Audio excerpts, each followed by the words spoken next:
Thomas the tank engine has worked his branch line for many years and knows it very well.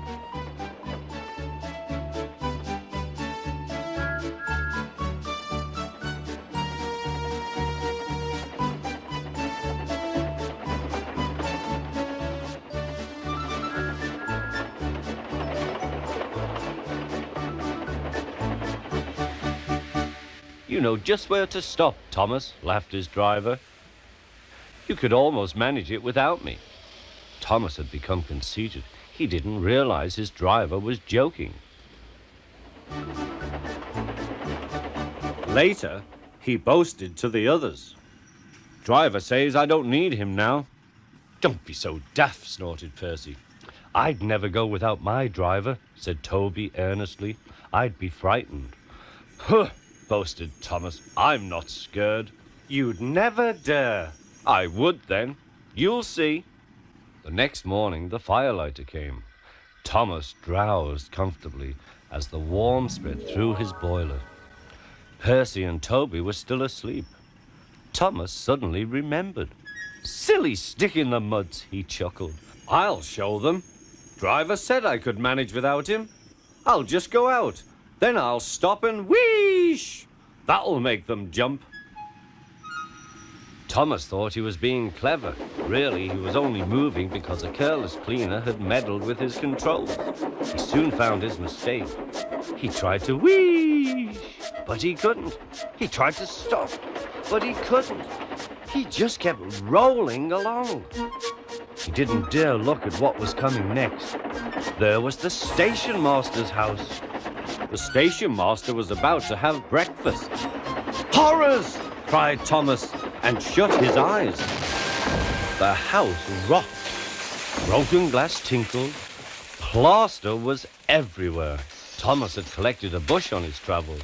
He peered into the room through its leaves. He couldn't speak.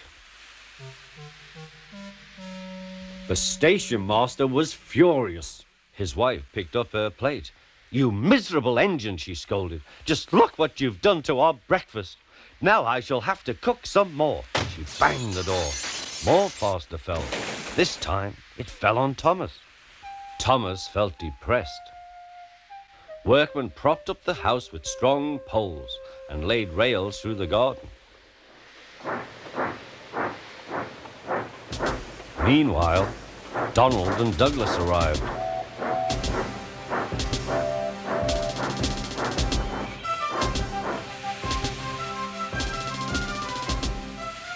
Don't fash yourself, Thomas. We'll soon have you back on the rails, they laughed.